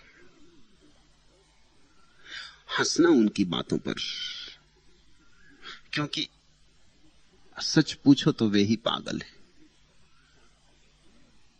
वे क्षुद्र के साथ प्रेम किए बैठे, आज नहीं कल जब नींद टूटेगी बहुत पछताएंगे। तुमने विराट से दोस्ती बांधी, आज तुम कितने ही पागल लगते हो, आखिर में तुम ही विजेता सिद्ध होगे। अंततः विजय तुम्हारी, सत्यमेव जयते। छोटी मोटी जीतें झूठ भी कर लेता है, लेकिन आखिरी विजय सत्य की है। भय मत करना, तू रह न सकी फूलों में, ए फूल की खुशबू कांटों में रहे और परेशान हुए हम। प्रेम के कांटे चुभेंगे, पीड़ा भी देंगे, मगर भयभीत मत होना, घबराना मत। तू रह न सकी फूलों में, ये फूल की खुशबू कांटों में रहे और परेशान हुए हम। परेशान मत होना, ये कांटे जो अभी कांटे जैसे लग रहे हैं, यही फूलों में रूपांतरित हो जाते। जीवन की बड़ी अपूर्व कीमिया है, बड़ी रहस्यपूर्ण रसायन है। यहां दुख सुख हो जाते, यहां नर्क स्वर्ग हो जाते, यहां मृत्यु महाजीवन का द्वार बन जाती। और कठिनाइयां बढ़ेंगी, तुम्हारा प्रेम जैसे जैसे लगेगा परमात्मा की तरफ, जैसे जैसे तुम उस रस में विभोर होगे, वैसे वैसे तुम संसार में बहुत अर्थों में बेकाम होने लगोगे। तुम्हारा रस वहां कम होगा, दौड़ धूप कम हो जाएगी। ये बिल्कुल स्वाभाविक है। जितने से काम चल जाए उतने से तृप्ति हो जाएगी। दूसरों को लगेगा तुम हार गए, दूसरों को लगेगा तुमने पराजय स्वीकार कर ली, दूसरों को लगेगा तुम उदास हो गए। दूसरों की कही गई बातों पर बहुत ध्यान मत देना, तुम तो अपने भीतर देखना और देखना कि क्या तुम हार गए हो या जीत अब शुरू हुई। मोहब्बत में वही है काम का दिल जिसे नाकाम समझा जा रहा है। यहां जगत में जो नाकाम होता जाता है वही परमात्मा में सफल होता है। और यह कोई साधारण प्रेम नहीं। साधारण प्रेम भी बड़ी पीड़ाएं देता है, तो असाधारण प्रेम तो असाधारण पीड़ाएं देगा। लेकिन साधारण प्रेम के सुख भी साधारण है, असाधारण प्रेम के सुख भी असाधारण है। प्रेम का राग न गाना पगले, प्रेम नगर मत जाना पगले, राह यह है पुरखार पगले, प्रेम बड़ा आजार। कंटकाकीर्ण रास्ता है प्रेम का, और प्रेम बड़ा दुखदाई। प्रेम का राग न गाना पगले, प्रेम नगर मत जाना पगले, राह यह है पुरखार पगले।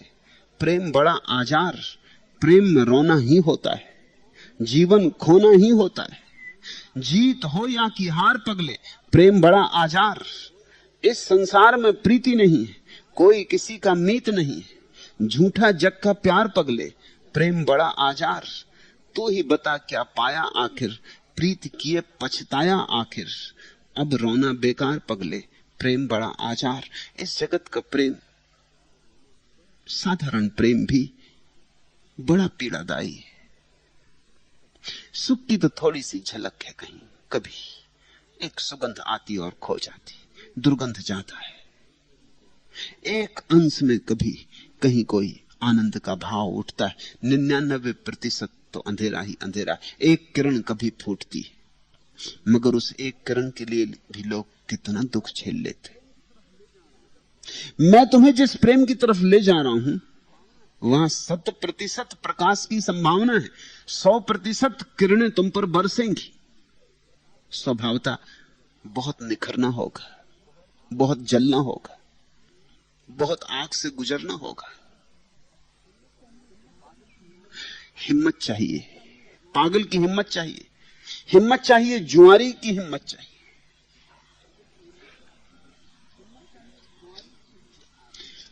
लेकिन ये आधी बात है कि प्रेम दुख है, कि प्रेम पीड़ा है।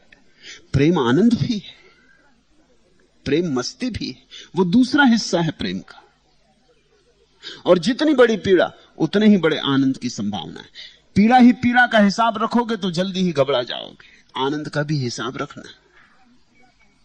आगाज मोहब्बत में वह एक सुबह खरामा, आंखों में समेटे हुए सौरंग के तूफान। अब तक है तस्वर में वह बेदार नजारा, वह मस्त समा अब भी आंखों में है रक्सा। दुस्दीदा निगाहों में वह दुस्दीदा तबस्सुम, वह वर्क मुजस्सिम कभी पिन्हा कभी उरियां। अंगड़ाई सी लेकर हुई बेदार मोहब्बत, जज्बात की मस्ती हुई कुर्सी दे गुलिस्तां। खूब फूल खिल रहे, नजर कांटों पर ही मत अटका लेना, कांटों की ही गिनती मत करते रहना। और ध्यान रखना, 1000 कांटों में भी एक फूल खिले तो एक फूल की कीमत 1000 कांटों की पीड़ा से बहुत ज्यादा है। फिर मैं तुमसे कहता हूं, हजारों फूल खिल रहे हैं, इसलिए नकारात्मक दृष्टि को छोड़ो। कुछ लोग ऐसे हैं जो नकार को ही गिनती करते रहते, वो रास्ते के कंकड़ पत्थर गिनते रहते, और रास्ते पर जो आनंद की वर्षा होती है उसकी उन्हें चिंता ही नहीं है। वो क्षुद्र अड़चनों का हिसाब किताब रखते हैं, और विराट का प्रसाद बरसता है उसको ऐसे स्वीकार कर लेते हैं जैसे वह उनका जन्म सिद्ध अधिकार था। इस भ्रांति से बचना, तो जल्दी ही तुम्हें साफ हो जाएगा कि मोहब्बत एक तरफ से मारती है, दूसरी तरफ से जिलाती है, एक तरफ से मिटाती है, दूसरी तरफ से बनाती है, अहंकार को गला देती है और आत्मा को जन्मा देती है। मृत्यु जैसा है प्रेम और जन्म जैसा भी।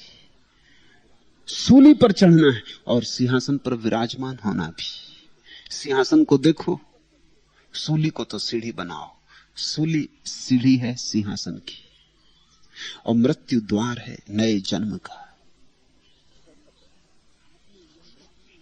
चौथा प्रश्न, भगवान आपने यह क्या गोलमाल कर दिया है? रविवार के प्रश्नोत्तर में आपने मेरे प्रश्न के उत्तर में कहा कि पूरे रंग जाओ। उसके एक दिन पहले मैं सन्यास में दीक्षित हुआ था। प्रार्थना है कि अब रंग चढ़ा दे। पूछा है स्वामी कृष्ण वेदांत ने।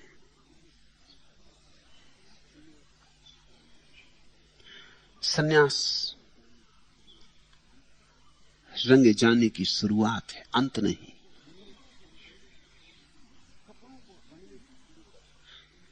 कपड़ों को रंगने से शुरू करते हैं, क्योंकि उसकी भी हिम्मत नहीं रह गई है लोगों में। फिर देह को रंगेंगे, फिर मन को रंगेंगे, फिर आत्मा को रंगेंगे। जैसे जैसे तुम्हारी हिम्मत बढ़ती जाएगी वैसे वैसे रंग फैलता जाएगा। रंगरेज के हाथ में पड़ गए हो, घबराओ मत।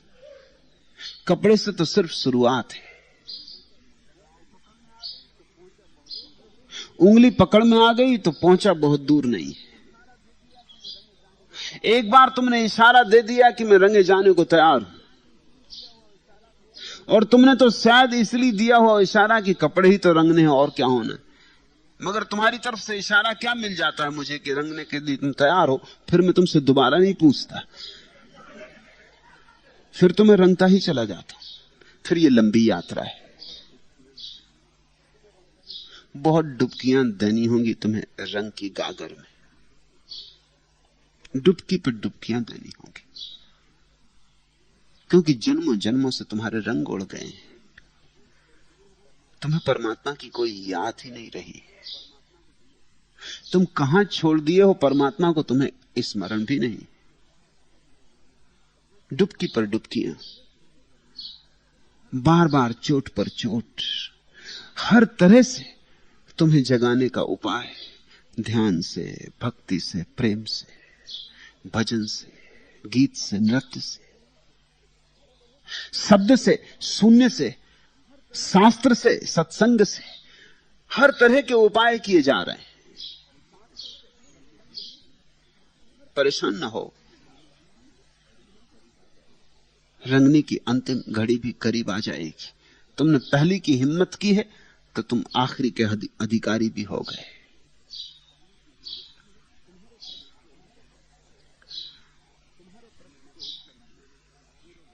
तुम्हारे प्रश्न के उत्तर में जो मैंने कहा कि पूरे रंग जाओ, कपड़े का रंग जाना पूरा रंग जाना तो नहीं है।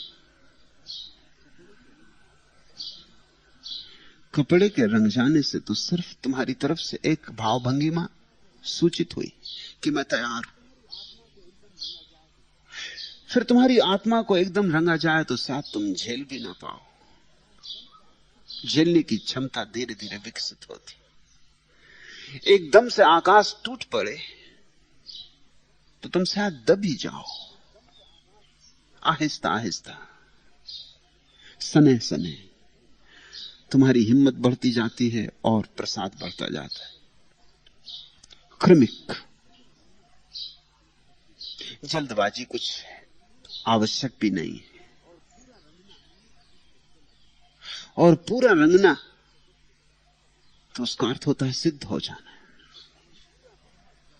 जब रंगने को कुछ न बचा तो उसका अर्थ हुआ कि तुम परमात्मा हो गए। लंबी यात्रा है, लेकिन ध्यान रखना, लाओ त्सु का प्रसिद्ध वचन है कि हजारों मील की यात्रा एक एक कदम चल के पूरी हो जाती। और 2 कदम तो कोई भी एक साथ नहीं चल सकता, एक कदम ही एक बार में चलना पड़ता है। और हजारों मील की यात्रा एक एक कदम चल के पूरी हो जाती। तो कृष्ण वेदांत तुमने पहला कदम उठा लिया। अगर तुम मुझसे पूछो तो मैं पहले कदम को आधी यात्रा कहता हूं। सबसे कठिन पहला कदम है, फिर दूसरा कदम तो सहज होता है क्योंकि वो भी पहले जैसा होता है, फिर तीसरा भी सहज होता है क्योंकि वो भी पहले जैसा होता है। एक कदम उठा लिया तो कला आ गई। अब तुम रंगरेज के हाथ में पड़ी गए हो, पूरे रंग दिए जाओगे। गोलमाल इसलिए हुआ कि तुमने अपने सन्यास का नाम नहीं लिखा था प्रश्न में। तो 2 ही कारण हो सकते थे। एक कारण तो हो सकता था कि तुमने प्रश्न सन्यास लेने के पहले लिखा हो, तो प्रश्न गैर सन्यासी मन से उठा था, इसलिए मुझे कहना पड़ा कि रंगो। प्रश्न गैर सन्यासी मन से उठा था, इसलिए कहना पड़ा कि सन्यासी बनो। या दूसरी संभावना यह है कि तुमने प्रश्न तो सन्यास लेने के बाद ही लिखा हो, लेकिन पुरानी आदतवश पुराना नाम लिख गए हो। तो भी जरूरी है कि तुम्हें याद दिलाया जाए कि पुराने को अब छोड़ो, नहीं तो रंग में बाधा पड़ेगी। अब पुराने को जाने दो, अब पुराने को विदा, अलविदा। अब पुराने से नाता तोड़ लो। नए नाम का यही तो अर्थ है कि तुम्हारा नया जन्म हो। अतीत तुम जिए हो 30 साल, 40 साल, 50 साल, उसकी बड़ी धूल जम गई है। एक खंडहर पड़ा है 50 साल का। कुछ लोग तो उसी खंडहर में सुधार करते रहते हैं, रिनोवेशन करते रहते हैं।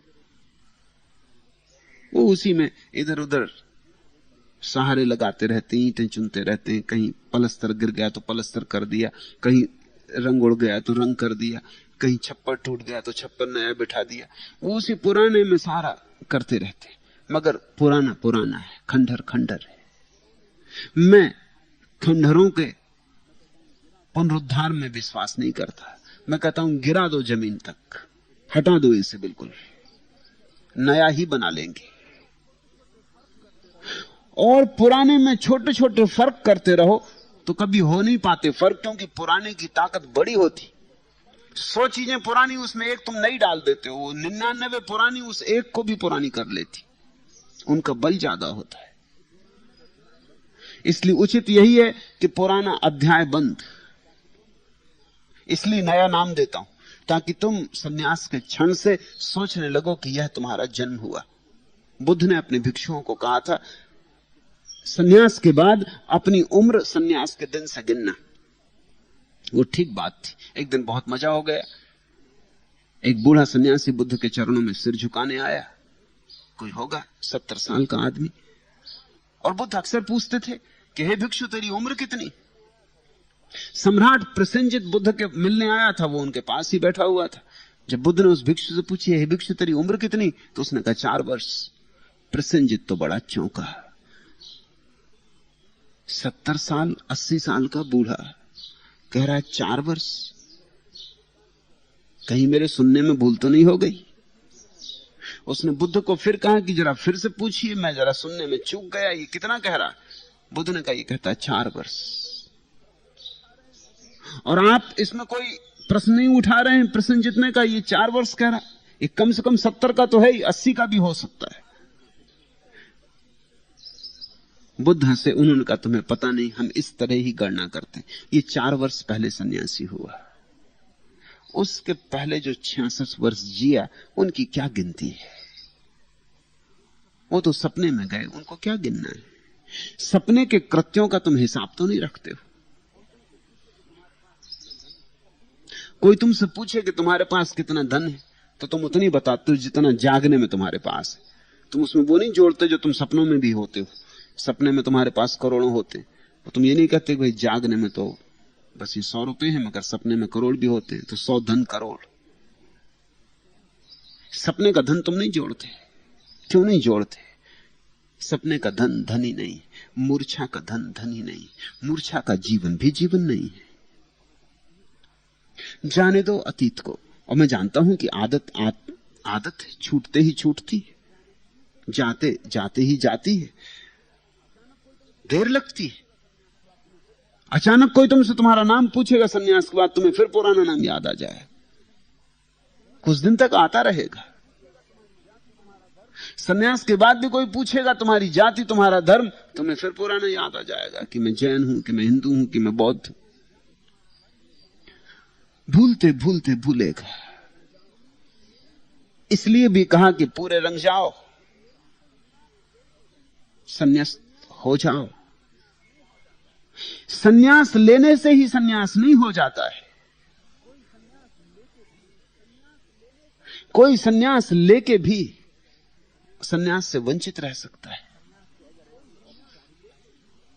सन्यास को अगर ऐसी औपचारिकता के ढंग से ले लिया हो, कुछ लोग ले लेते, मैं बड़ा चकित हूं, विशेषकर भारतीय झूठा सन्यास ले लेते। विदेश से आने वाले लोग झूठा नहीं लेते। उसका कारण है उन्हें सन्यास का कुछ पता ही नहीं। समझते हैं, समझने की चेष्टा करते हैं, सोचते विचारते हैं, पूछते हैं कि सन्यास क्या है, क्यों लेना, क्या होगा। विचार करते, मंथन करते। लेकिन भारतीय को तो पता ही है कि सन्यास अच्छी चीज है, और उस अच्छे सन्यास में कुछ थोड़े कांटे थे, वो भी मैंने अलग कर दिए। ना घर छोड़ना है, ना द्वार छोड़ना है, ना पत्नी, ना बच्चा। तो मन कहता है फिर सन्यासी होने का मजा भी क्यों ना ले लिया जाए। कुछ खोना भी नहीं है और सन्यास भी मिलता हो, इतनी सुगमता से मिलता हो तो ले ही लो। तो एक तो भारतीय मन को पता है कि सन्यास क्या है, सन्यास की महिमा पता है, और फिर मैंने सन्यास के बीच की सारी बाधाएं अलग कर दी। तो सोचता है लेने में हर्ज क्या है, ले लेता है, या किन्हीं और कारणों से भी ले लेता है। ऐसे अक्सर मौके आ जाते हैं। कोई सन्यास लेके मैं पूछता हूं उससे कि ध्यान करो, वो कहता ध्यान तो अभी मैं क्या करूं, असली में इसलिए मैंने सन्यास लिया है कि मेरी तबीयत ठीक नहीं रहती। मैंने सोचा कि आपसे जुड़ जाऊं तो शायद तबीयत ठीक हो जाए, इसलिए सन्यास लिया। सब इलाज करवा चुका, तो सन्यास एक इलाज है। सोचा कि अब सब करवा चुका, भी आखिरी भी करके देख लेना चाहिए। एक महिला एक बच्चे को लेके आ गई, वो बच्चा आ ही नहीं रहा, वो उसको घसीट रही, इसको सन्यास दे दें, इसका दिमाग खराब है। और हम सब इलाज करा के देख लिए, अब सोचा कि चलो सन्यास ही दिलवा दें। अब ये तो सन्यास नहीं होगा, ये तो कैसा सन्यास होगा। भारतीय मन धर्म के साथ इतने दिन रहा है कि धर्म के साथ भी बेईमानी करने में कुशल हो गया है। फिर ऐसे भी लोग हैं जो यहां आके सन्यास ले लेते हैं, एक भाव में आ गए। यहां सब गैरिक लोगों को देखकर तरंग आ गई, आंसू बहे, मग्न हुए, सुना समझा। मगर जब ट्रेन में बैठते हैं वापस तो घबराहट शुरू होती है कि अब घर वापस जा रहे। कुछ ऐसे भी हैं जो रास्ते में कपड़ा अपना पेटी में छिपा लेते, घर जाके खबर ही नहीं देते। मुझे पत्र लिखते हैं कि हम बड़े अपराधी हैं, लेकिन क्या करें, हिम्मत नहीं जुड़ा पा रहे कि पत्नी को बता दें, कि दफ्तर में बता दें, लोगों को पता चल जाए कि सन्यासी हो गए। मुझसे लोग सन्यास लेते वक्त पूछते हैं कि अगर माला को भीतर छिपाए रखें तो कुछ हर्ज तो नहीं। माला बाहर और भीतर का सवाल नहीं, मगर भीतर छिपाने का भाव, वहां हर्ज, किसी को पता ना चले। एक सज्जन सन्यास लेके गए, जब वो कोई 2-3 महीने बाद वापस आए तो मैंने उनसे पूछा गैरिक वस्त्रों का क्या हुआ, और मेरी आंखें खराब नहीं है।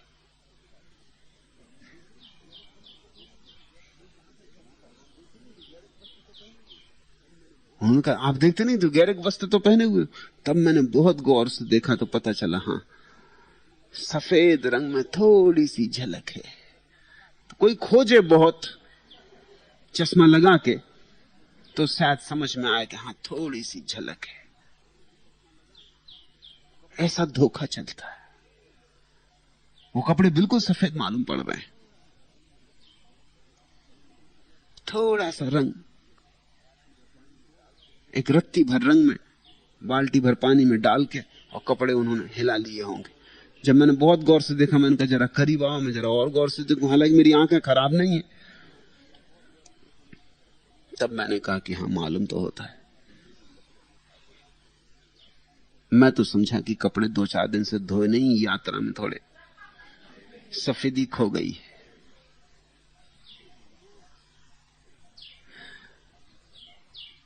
इसलिए सन्यास ले लेने से ही सन्यास हो गया ऐसा मत मान लेना। शुरुआत हुई, फिर बहुत कुछ करना है। बुनियाद रखी गई, फिर भवन उठाना है।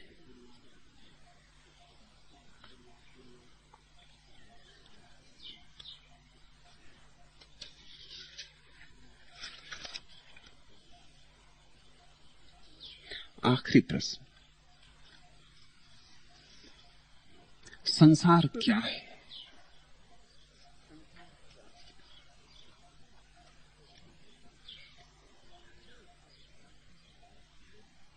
सोए सोए देखा गया परमात्मा, मूर्छित अवस्था में देखा गया परमात्मा। मन के माध्यम से देखा गया परमात्मा संसार है। और चूंकि मन क्षणभंगुर है, इसलिए मन में बनते प्रतिबिंब भी क्षणभंगुर होते। तुमने देखा, रात पूर्णिमा का चांद निकला हो, झील शांत हो, तो झील पर पूर्णिमा का चांद बनता है, प्रतिबिंब बनता है। जरा सी एक ककड़ी फेंकना, जरा सी ककड़ी, और झील कप गई, और झील डोल गई, और लहरें उठ गई, तरंगें उठ गई, और चांद 1000 टुकड़ों में टूट गया। चांद नहीं टूटता 1000 टुकड़ों में, ध्यान रखना। सिर्फ लहर में जो प्रतिबिंब बनता था वही टूटता है। झील का बना प्रतिबिंब टूटता है 1000 टुकड़ों में, चांद नहीं टूटता। प्रतिबिंब क्षणभंगुर है, चांद तो क्षणभंगुर नहीं। हम मन की झील के द्वारा परमात्मा को देखते तो जो प्रतिबिंब बनता है, और वो प्रतिबिंब क्षणभंगुर होगा, क्योंकि मन में हजारों विचार की तरंगें चल रही, इसलिए टूट टूट जाता है, खंड खंड हो जाता है। इसलिए संसार में कभी सुख संभव नहीं है, क्योंकि सुख बन भी नहीं पाता और उखड़ जाता है। यहां झील में कंकड़ पड़ते ही जाते। तुम बड़े प्रसन्न जा रहे थे रास्ते पर, आज बड़े खुश थे, सुबह से ही ताजे थे, घर में भी कोई झंझट नहीं हुई थी, घर से मस्ती से निकले थे, और एक आदमी तुम्हारे पास से गुजर गया। उसने कुछ खास नहीं किया, सिर्फ नमस्कार नहीं की। रोज नमस्कार करता था, आज नहीं की। बस एक कंकड़ पड़ गया, कंकड़ डाला भी नहीं और पड़ गया। उसने कुछ किया नहीं, सिर्फ कुछ करता था जो आज उसने नहीं किया। मुंह फेर के निकल गया। बस चिंता पैदा हो गई, लहरें उठने लगी, बदला लेने का भाव होने लगा कि ये आदमी, इसके साथ मैंने कितना भला किया। सारी झील लहरों से पट गई, खो गया सब सुख, तरंग भूल गई। जरा सी बात तुम्हारे मन को डमाडोल कर जाती। इसलिए इस मन के द्वारा कभी सुख तो मिल नहीं सकता। सुख तो शाश्वत में है। मन को हटा के जगत को देख लेते ही परमात्मा मिल जाता है। झील में मत देखो चांद को, झील से आंखें हटाओ, चांद को ही देखो। परमात्मा और संसार दो नहीं है, संसार परमात्मा की ही छाया है, इसलिए उसे माया कहते हैं। मैं हसीन कलियों से आगोश सजा लूं तो क्या, अपने गम खानों में एक समा जला लूं तो क्या, मुस्कुरा लूं भी तो क्या, साज बजा लूं तो क्या, वक्त की तलखी गुफ्तार तो मिटने से रही। ये समय की जो कड़वाहट है, ये तो मिटती ही नहीं। मैं हसीन कलियों से आगोश सजा लूं तो क्या, मैं अपनी गोदी में फूल ही फूल भर लूं तो भी क्या होगा, फूल जल्दी ही कुम्हला जाएंगे। अपने गमखानों में एक समा जला लूं तो क्या, और अपनी दुख से भरी जिंदगी में एक दिया भी जला लूं तो क्या, दिया जल्दी ही बुझ जाएगा, तेल चुक जाएगा, बाती मिट जाएगी। मुस्कुरा लूं भी तो क्या, कितनी देर मुस्कुराओगे, मुस्कुराहट आई और गई। साज बजा लूं तो क्या, और कितनी वीणा छेड़ोगे। गीत उठेंगे, संगीत के स्वर उठेंगे और खो जाएंगे। वक्त की तलखी गुफ्तार तो मिटने से रही। ये जो समय का उपद्रव है, और समय यानी मन, ख्याल करना, मन के कारण ही समय पैदा हुआ है। जैसे ही मन चला जाता है, समय चला जाता है। जीसस से उनके एक शिष्य ने पूछा कि तुम्हारे प्रभु के राज्य में सबसे खास बात क्या होगी। जीसस ने कहा, there shall be time no longer, वहां समय नहीं होगा। महावीर कहते हैं, समाधि में समय नहीं होता, समयातीत, कालातीत। सारे ज्ञानियों ने कहा काल मिट जाता, समय मिट जाता, और जहां काल मिट जाता है, समय मिट जाता, वहां मृत्यु भी मिट जाती। इसलिए तो हमने काल के दोनों अर्थ किए, समय और मृत्यु, दोनों मिट जाते, अमृत का अनुभव हो जाता है। शाश्वत जहां मिल गया वहां समय भी नहीं रहा, मृत्यु भी नहीं रही। मिटने वाली कोई चीज ही ना रही तो मृत्यु कैसे रहेगी? अमिट से मिलन हो गया, नित्य से मिलन हो गया।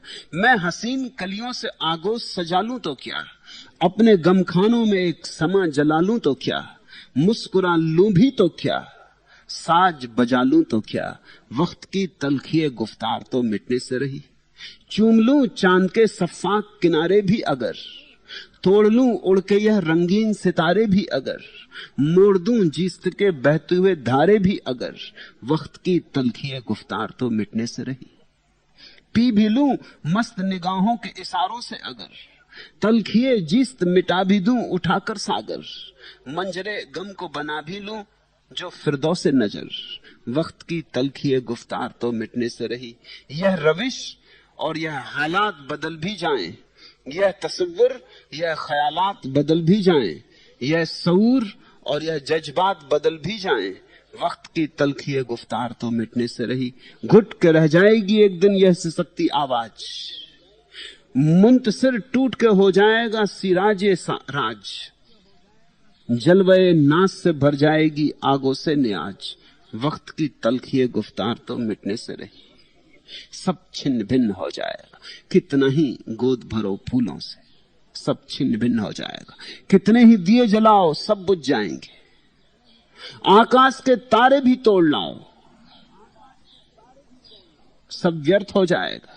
घुट के रह जाएगी एक दिन यह सिसकती आवाज, और कितने ही गीत गाओ और कितनी ही वीणा बजाओ, घुट के रह जाएगी एक दिन यह सिसकती आवाज, मुंतसिर टूट के हो जाएगा सिराजे राज, सब टूट जाएगा सब बिखर जाएगा, जलवे नास से भर जाएगी आगों से नियाज, वक्त की तलखिए गुफ्तार तो मिटने से रही। कितने ही सुख यहां बना लो सब उजड़ जाएंगे, और कितने ही घर यहां बना लो सब गिर जाएंगे। यहां सब रेत पर बनाए हुए घर हैं और पानी में चलाई गई कागज की नावें, और समय की तलखी, समय की कड़वाहट, समय का जहर कायम रहता है। संसार का अर्थ है समय, समय अर्थात मन। मन और समय एक ही ऊर्जा के दो नाम हैं। इधर मन गया, तुम जरा देखना, अगर किसी समय में ऐसा हो जाए कि मन में कोई विचार ना हो, तो उसी के साथ तुम पाओगे समय भी ना रहा, घड़ी चलती रहेगी, तुम्हारे भीतर की घड़ी ठहर जाएगी। ध्यान में घंटों बीत जाते और पता नहीं चलता कि कितना समय बीत गया। ध्यान में कुछ बीतता ही नहीं, ध्यान में उसका पता चलता है जो सदा है और कभी बीतता नहीं। बीतना सिर्फ मन में होता है। संसार सत्य की झलक है, और झलक मन की झील में, और मन की झील जरा से कंकड़ों से डोल जाती। इसलिए मन के सहारे तुम जो भी बसाओगे टूट जाएगा, उखड़ जाएगा, बिगड़ जाएगा, छिन्न भिन्न हो जाएगा। मन से हटो, मन से मुक्त हो जाओ, अमन की दशा खोजो, नो माइंड। उस अमन की दशा में मुक्ति है, मोक्ष है, ब्रह्म है। और फिर से तुम्हें दोहरा दूं कि संसार और परमात्मा दो नहीं है, एक ही है। लेकिन परमात्मा को ही मन के द्वारा देखने से संसार की भ्रांति पैदा होती, और बिना मन के देखने से सारी भ्रांतियां मिट जाती, सत्य का अनुभव हो जाता है, सत्य का साक्षात्कार हो जाता है। आज इतना ही। अगर यह वीडियो आपको अच्छी लग रही हो तो वीडियो को लाइक और चैनल को सब्सक्राइब करें।